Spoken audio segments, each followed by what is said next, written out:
Hello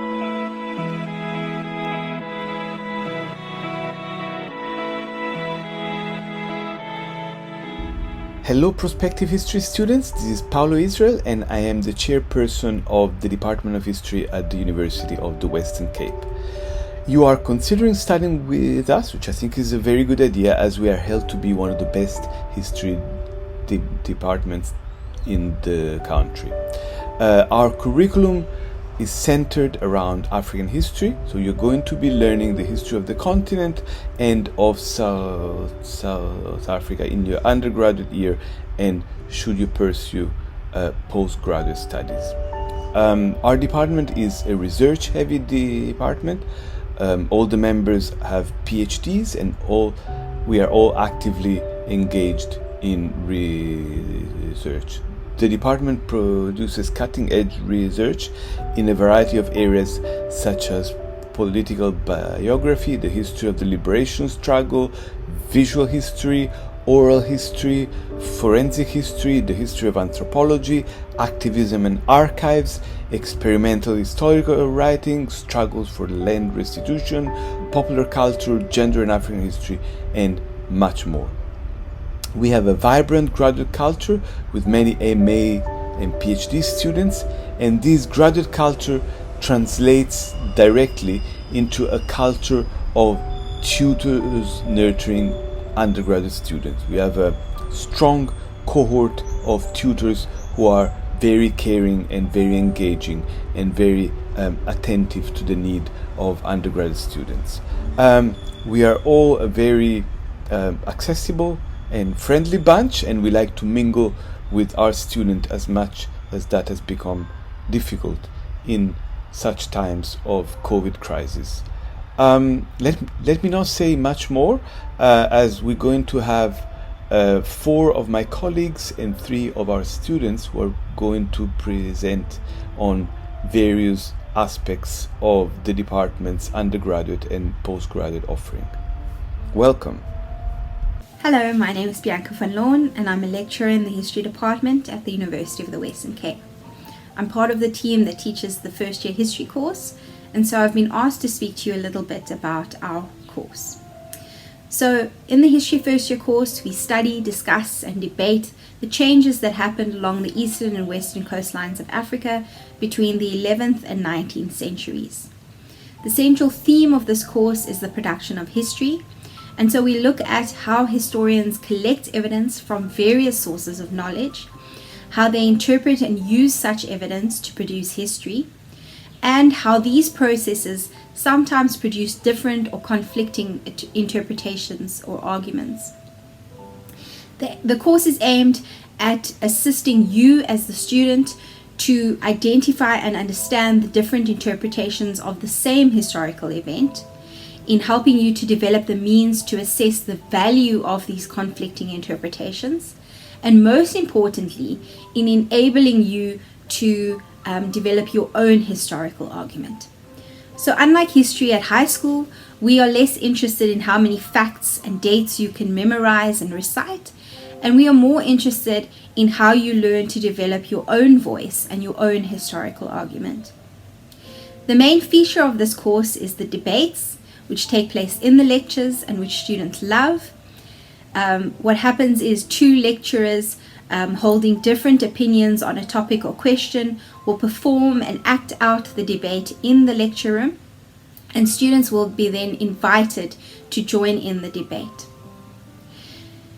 The History First Year course is divided into the 2 semesters. In the first semester we have the History 151 course, which is called Historians and Their Arguments, Societies on the East African Coast, and in this course we look at the debates around the explanations for shifts that created new places and new peoples along the coast of what is today KwaZulu-Natal and Mozambique.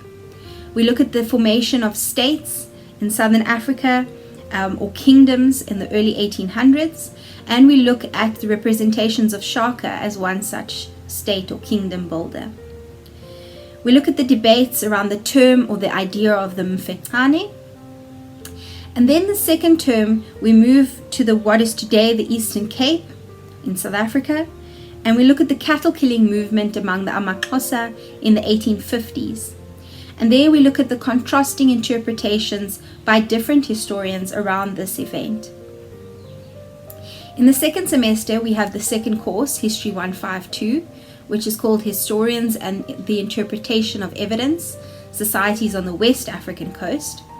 And there we look at debates on the nature of the pre-colonial African political organization and forms of state.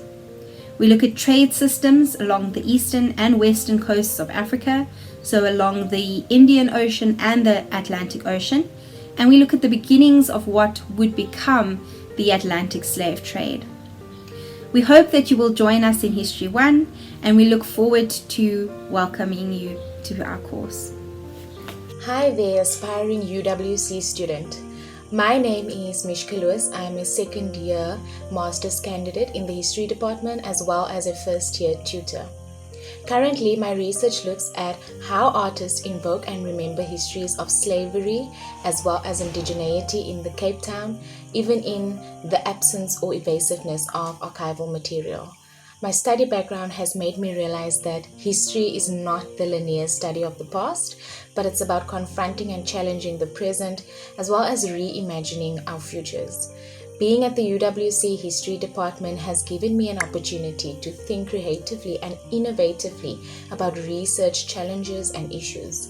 The department is vibrant, diverse. You'll meet people from different backgrounds and fields that will definitely expand your thinking. That is why the department is known to produce scholars, unconventional scholars, and researchers, solid researchers that you will find across the world. I would say that the UWC History Department is supportive. The staff, students are understanding on student concerns and matters, and that is very helpful to ensure that you complete your studies in time. I hope to see you at UWC. All of the best with your academic endeavors. Greetings, everyone. My name is Dr. Coney Benson, and I want to tell you a little bit about History 2, so the second year of what you would do in our history program. In the first semester, the course is called The Atlantic and Indian Ocean Slave Trades and Slave Rebellion in the Cape and the Caribbean. And in the second semester, the course is called Studies in Imperialism and the Making of Modern South Africa. The program for the year really is a combination of engaging with the making of the modern world and the making of modern South Africa. And we talk about what we mean by the modern world and the modern economy that we are currently residing under, how that was made at a particular point in time and South Africa's place in that. So in the very first semester, we look at debates around the Atlantic slave trade, which was key to the making of the modern world economy. And we then talk about slave rebellions in the Cape and the Caribbean. So in the first quarter, then we looked at the slave trade, the forced migration and mass movement of more than 12 million people that lasted about 400 years. We introduced historical films about the Atlantic slave trade and how historians might assess and the authenticity of historical dramas and historical documentaries, since that's how most people know anything about the slave trade. The second theme in this first quarter is around slave rebellion in the Cape. We look at two slave rebellions in the Cape Colony in the context of the Indian Ocean slave trade. So we looked at an 1808 and an 1825 slave rebellion that happened in the Cape. Then in the second quarter, we look at slave resistance and slave rebellion in the Caribbean. We look at the mass revolt that became the Haitian Revolution, and we study one of the most famous works of history on the Haitian Revolution, written by C.L.R. James, called The Black Jacobins, Toussaint Louverture and the San Domingo Revolution. This has been said to be one of the most influential books in the world of writing revolution and Black radical thought, as it placed the Haitian Revolution at the center of world history alongside the French and American revolutions of the 18th century. So we will look at the history of Haiti and the debates that were taking place amongst anti-colonial and Pan-Africanist activist thinkers across the Caribbean, the Americas, Europe, and Africa in the 1940s that went into the writing of this famous book called Black Jacobins.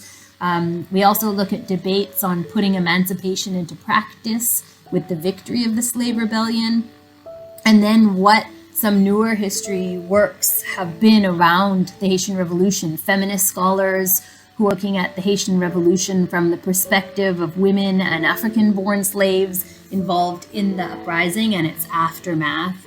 And in this section, we look at histories from below and people's histories. The final section of this first half of the year reflects on some of the legacies of slave rebellions in the Cape and the Caribbean through the lens of poetry, music, and politics. And here we listen to a lot of reggae music, and we look at the ongoing debates that we find. Of course, also there's opportunity to do a kind of walking tour of slave sites in Cape Town, in downtown Cape Town. And there's also the opportunity to delve into digital storytelling. And you learn the skills of piecing together a digital story where you can think about the traces, the relationships, the imprints, and the living legacies of slave histories in the present, and work on creating a digital story, collecting photographs, creating a narrative, and piecing it together. The second half of the year focuses on the making of modern South Africa, and this is done through looking at the biographies of 4 particular individuals. This year we are looking at Sol Plaatje, a Tswana African nationalist, writer, political writer, researcher. We are looking at rebel and gangster Nongoloza Matebula, and we will look at the British missionary David Livingstone and the British settler capitalist and politician Cecil John Rhodes. And the idea here is to look at British imperialism in Southern Africa in the early 20th century through these men that were influential at the time. And this part of the course focuses both on biography and on masking. It also questions the relationship between the individual and social change and historical structures in trying to understand the making of the South Africa that we live in today. Hi, prospective students of UWC. This is Lucanio, a master's candidate at the Department of History, also a tutor at the department, tutoring third years, in a very exciting and informative program that's focusing on the liberation struggle of Africa, with the first semester focusing on the Great African context and the second semester specifically looking into the South African context. We hope that you will join us in the coming years for this particular course. But for now, we're also hoping that you join us in our undergrad program, starting from first year, when you come in a department that is very supportive, compassionate towards the students, that ensures that its students are able to achieve their academic excellence, that also ensures and enables students to be critical, to improve their writing skills and their reading skills, so that they are able to be observant and analytical students and able to offer something when they come out of the university. We hope that you join us and have a good day. So African history is the cornerstone of the third year module in our history department. The third year is divided into 2 semesters and 2 courses, namely 331 in the first semester and 332 in the second semester. Now, the 2 courses function independently of one another, but they do resonate with each other thematically. Okay, but the overarching concern in both semesters is Africa's colonial legacy, that we live with today. So in the first semester, we move outside of South Africa and we focus on the rest of the continent. And our concern there is trying to understand key themes that pertain to colonial rule in Africa, particularly from the 19th century. And this might sound a bit removed from us historically, but we actually live with the legacies of colonialism. And today we often speak about decolonizing. And so this course is actually trying to understand what is meant by this colonial heritage and this colonial legacy. And it focuses on a couple of key themes that have marked the colonial period. But what we do differently is that we actually draw from a range of film sources. Okay, and we look at how filmmakers themselves have tried to tell stories that pertain to Africa's colonial legacy. Okay, so why film exactly? And that's precisely because film as a medium is firstly a mode of storytelling. So one of the things that we learn in first year is that historians don't simply tell a truth that's out there, okay, that exists independently. That historians actually put together stories very actively. Now, film is one way of reminding us of precisely what historians do, the work that historians do, and that is to actively put together a series of stories and to make them compelling and to make them believable and legitimate. Okay. But apart from that, film is a way of actually conveying the lived experiences of the past. Now, of course, you can read about lived experiences from texts, from books, etc. But film has a particular power in conveying the emotion, the lived experiences, positive and negative, and also in between the complex experiences of colonialism itself, to help us understand that colonial rule was not a black and white issue, quite literally. It was actually quite a complex issue. And also the effects of colonialism are themselves very complex. So film helps us to understand this. Okay, and so we cover this course through studying a range of films, 5 to 6 films, and all of these films give us a taste of the lived experiences pertaining to colonialism and also independence. Now, in the second semester in 332, we move closer to home and we pay particular attention to South Africa's own apartheid past. So we focus specifically on the 20th century. So one of the key factors that have actually characterized South Africa in the 20th century is rapid urbanization, particularly from the 1940s onwards. Okay. And so one of the focuses of the course is the making of South African cities. Okay. So pretty much every city in South Africa today, particularly the large cities like Cape Town, where we're based, it's very easy to discern and notice how such cities are segregated along racial lines and along class lines, and sometimes even along ethnic lines. Okay. Now there's a particular history to this. And so we focus in the second semester on certain aspects that actually made up a typical South African city, that make up the fabric of South African cities even today. And another focus that we pay attention to is how violence was actually integral in making that fabric of a South African city today. That those processes were not neat, they were not applied uniformly or applied peacefully, that actually they often entailed a whole lot of violence, that apartheid as a mode of governance was deeply invested in violence. So in the second semester in 332, that's another overarching theme. What does it mean to have lived with this legacy of violence even today? And what does it mean to actually try and heal from that violence? Is this possible? So those are just some of the key things that we actually pay attention to in the third year. Hi, I'm Suleika Sheikh of the History Department at UWC, currently on the verge of completing my Master's in Ethnographic Fiction. So I came across history in my second year at UWC, and I was a bit nervous to register because my experience of history at school was that I found it a bit mundane, having to learn a few facts and regurgitate some dates at the end of the year in the exams. Thankfully, history at UWC is nothing like that. I was met with the most inspiring and enthusiastic lecturers. I was taught my slave heritage in the most engaging and sympathetic way, and suddenly I was transformed into a courtroom where I was the judge, having to decide if Hitler was in fact guilty of carrying out the extermination order after being presented with evidence. I realized that I'm not just being taught history.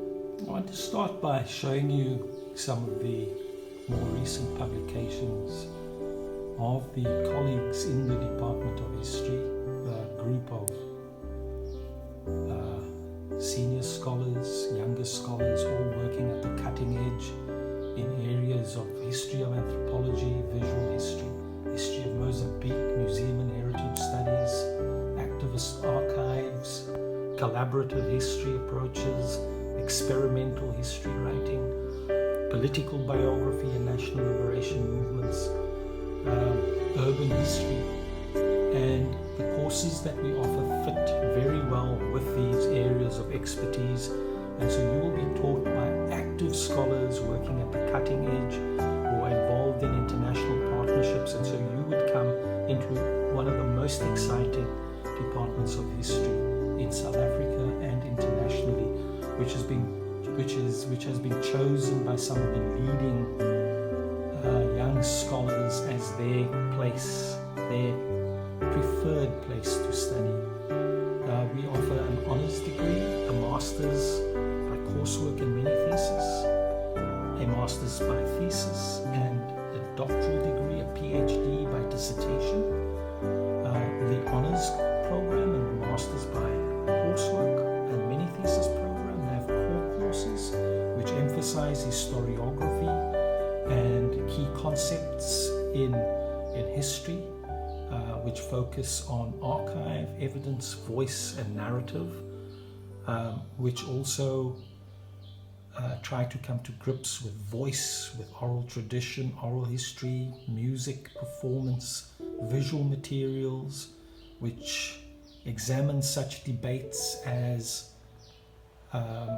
whether history is fact or whether in some way fiction.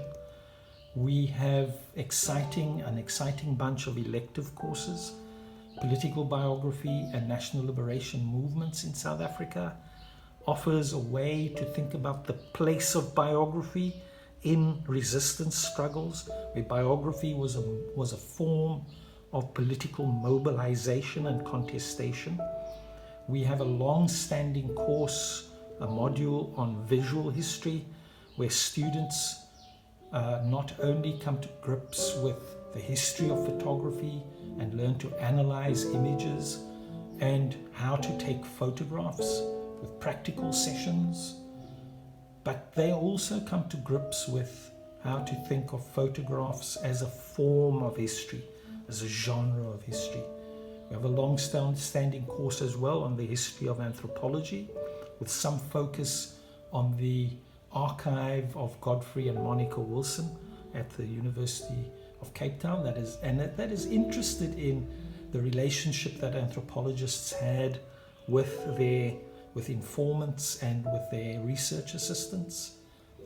We have a wonderful new course on activist archives, struggles in and over history, which is about narration, authorship, and archiving as an active process of production that refuses to see archives as a place of consignment. We have a long focus in the history department on museum studies. So we have an honors course on museums, heritage, and public history, and a master's course, advanced issues in museum and heritage studies, which investigates critical heritage and how old museums are changing, how new concepts of museum are forming. We have a new course in curatorship, in other words, which is history through visual arrangement of objects and of artworks, and of thinking about the care of objects and artworks. We have a wonderful new course in forensic history, one of the new exciting areas of research, which is concerned not only with the place of the dead body in the formation of the nation, but which is interested in the meaning of the concept of forensic and of questions of memory, absence, of transitional justice, and the location, exhumation, and identification of missing persons. We have a wonderful course on the theory and practice of oral history, and an excellent new course on experimental history writing. This is a wonderful time to be a graduate student in history.